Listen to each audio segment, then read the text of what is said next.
السلام علیکم every one, کیسے ہیں آپ سب؟ میں زبینہ فیاض ایک بار پھر آپ کے ساتھ تو میں شروع کر رہی ہوں قصہ قلب بائی رائٹرز ڈپارٹمنٹ کا 6ٹھی اسٹوری۔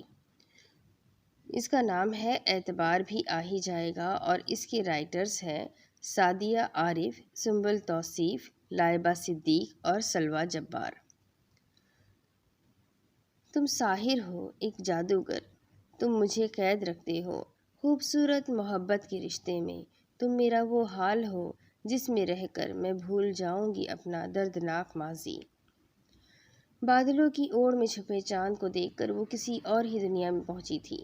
سردیوں کے موسم میں شانوں کے گرد شال لپیٹے وہ لان میں چہل قدمی کرتے ہوئے چاند کو دیکھ رہی تھی جب چھوٹی بہن کی مداخلت سے اس نے ہوش کی دنیا میں قدم رکھے۔ آپی، کہاں کھوئی گئی آپ؟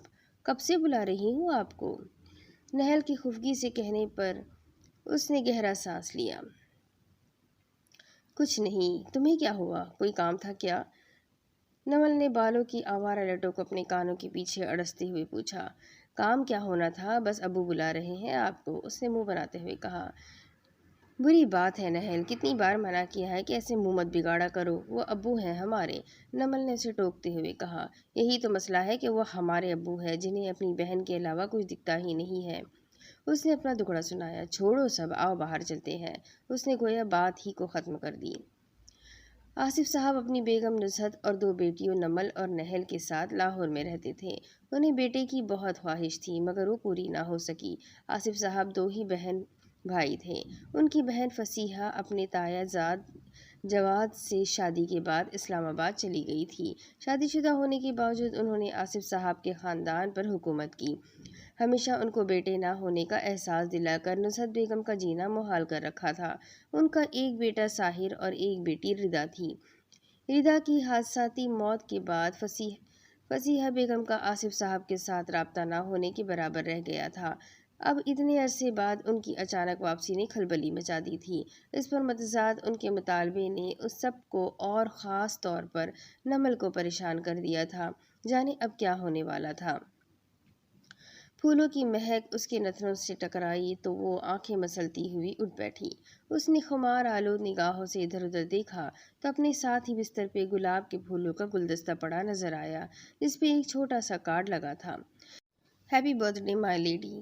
کارڈ پہ لکھے حروف پڑھ کے بے اختیار اس کے لبوں پہ مسکراہٹ رینگ گئی جو بھیجنے والے کا نام پڑھ کر خود بخود معدوم ہو گئی۔ ساحر احمد، پھوپھو کا ہونہار سپوت اور ابو کا کبھی نہ ہونے والا داماد۔ کم از کم میں تو ایسا ہرگز نہیں ہونے دوں گی۔ اس نے منہ کے زاویے بگاڑے۔ ارے اٹھ گئی آپ؟ دیکھیں ذرا، آپ کے ممکنہ شوہر نے آپ کی برتھ ڈے کے موقع پہ پھول بھیجے ہیں۔ نہل کمرے میں داخل ہوتے ہوئے بولی۔ نام مت لو اس کا میرے سامنے، اور یہ پھول بھی جا کر کام والی کو دے دو، وہ چیخ کر بولی۔ بقول ساحر صاحب کے تو پھول کھلتے ہی آپ کے بالوں میں لگنے کے لیے ہیں۔ نہل اسے چھیڑتی کمرے سے باہر نکل گئی جبکہ وہ اس کے جملے پر جامد رہ گئی۔ کھڑکی سے آتی تیز ہوا کے ساتھ یادوں کا ایک سرد جھونکا اسے چھو کر گزرا تھا۔ یہ کیا ارسلان، روز روز میرے لیے پھول لے آتے ہو، دیکھو تم میری عادتیں بگاڑ رہے ہو، اس نے کسی کو کھلکھلا کر کہا۔ ارے عادتیں تو پھولوں کی بگڑ رہی ہے، آپ کے بالوں کی زینت بن کر تو یہ اپنے آپ کو کوئی شے سمجھنے لگے ہوں گے۔ اس طرف سے بھی شرارت سے جواب آیا۔ پھول تو مرجھا بھی جاتے ہیں۔ اس کی آنکھوں میں ہزاروں خدشے تھے۔ محبت تو نہیں مرجھاتی نا، پر دور تو ہو جاتی ہے، اور پھر تم جا بھی تو ہزاروں میل دور رہے ہو۔ وہ کچھ اداس سی تھی۔ اب لندن اتنا بھی دور نہیں میری جان، اور پھر میں وعدہ کر رہا ہوں فاصلوں سے محبت کم نہیں ہوتی بلکہ اور بڑھ جاتی ہے۔ وہ اسے یقین دلا رہا تھا اور اس نے یقین کر لیا تھا۔ میں انتظار کروں گی، میں ضرور لوٹوں گا۔ یونیورسٹی کی کینٹین کا وہ منظر اور اس منظر کو حسین بناتے وہ لمحے اس کو آج تک یاد تھے۔ باجی ناشتہ کر لیں، بڑے صاحب بلا رہے ہیں۔ ملازمہ کی آواز پہ وہ ایک دم چونکی۔ تم چلو میں آتی ہوں، اس نے بستر سے اٹھتے ہوئے کہا۔ سنو، نمل نے ملازمہ کو پکارا۔ جی باجی، اس نے رک کر سوالیہ نظر سے اسے دیکھا۔ یہ پھول لے جاؤ یہاں سے، اس نے حکم دیا۔ جی باجی۔